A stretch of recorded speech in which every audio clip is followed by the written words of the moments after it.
Good day, welcome to Mentorku Learning Center. This is Miss Margaret speaking.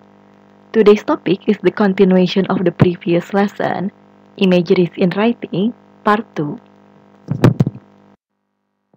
The imageries of sound, the auditory imagery, evoke sound images.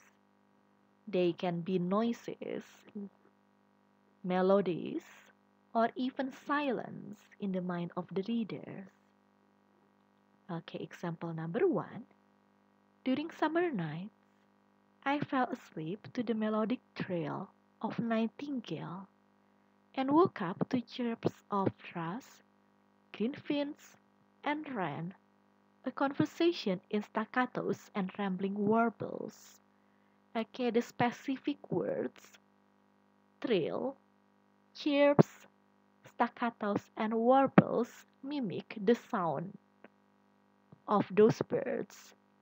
Okay, helping the reader to actually experience secondhand, as you say, the imageries of the sound the character was experiencing. Okay, a second example. The two of them sat by side, a distance too close to be strangers, but too far to be more than a passerby in each other's life. There was a peculiar ringing silence in the air, as if vibrating with things they couldn't say. Here's another example of figurative imagery. Obviously, you cannot actually hear silence. It's more of an absence of sounds, and silence actually cannot ring with anything. But you get a certain tension from the paragraph that even though that they're not saying anything, they actually want to say something. They may be passerby, but they haven't always been so. Okay, or perhaps they would like to be closer, but couldn't be closer for some reason. The imageries of smell, olfactory imagery, describes what we smell. They can be pleasant fragrance, but they can also be offensive odor. For example, the smell of rose hips, that's the fruits of the rose bushes, is noticeable until you pierce them, and then a clean, clear, slightly acidic scent arises, smelling like a combination of rose, grapes, tomato, and lemon. From this description, because it compares it with something else, there's rose, grapes, tomato, and lemon, you get an idea how rose hips is supposed to smell, even though probably you have never encountered them. Here's another example. At night, the bakery would prop open the door to the street to let in fresh air. The scent of the baking bread would float out and fill the street.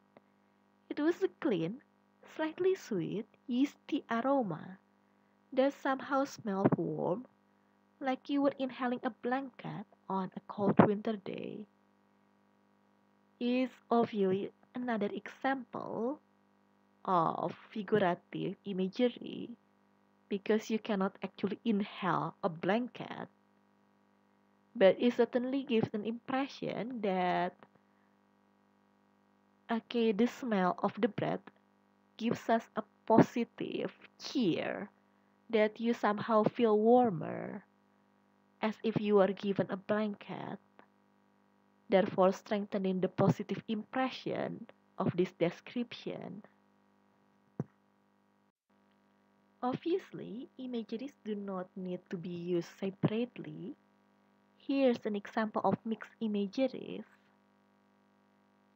This is a description of a particular restaurant.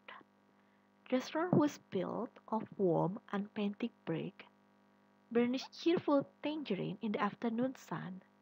The moment we step into it, the tempting smell of the finest pasta in Rome welcomed us. or our stomach. Stuffed area and the crackle of firewood in the fireplace added a fine tone to the relaxing atmosphere. A smiling waitress came over to take our order, tawny hair almost butter smooth under the lit chandelier. Our seats were authentic, comfortable Edwardian furniture with deep claret velvet cushions. I could almost hear my wallet weeping desperately in advance. Okay, here you can see that the only tactile imagery warm is already colored in red, followed by the blue color of the visual imagery. Okay, it shows the picture of how the restaurant look like, that the walls look orange in the afternoon sun. Okay, they also describe the waitress that come to take the order and the color of her hair and how smooth it looks like.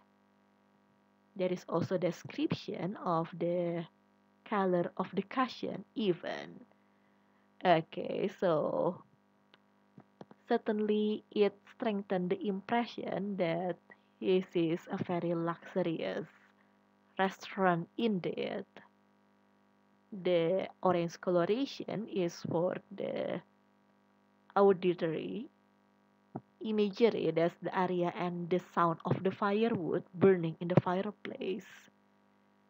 Okay, the last auditory imagery, my wallet weeping desperately in advance, is certainly not literal, but because the rest of the imagery gives us a strong impression that the restaurant is luxurious, is certainly not going to be cheap. So it's probably fitting that the wallet is weeping, so to say.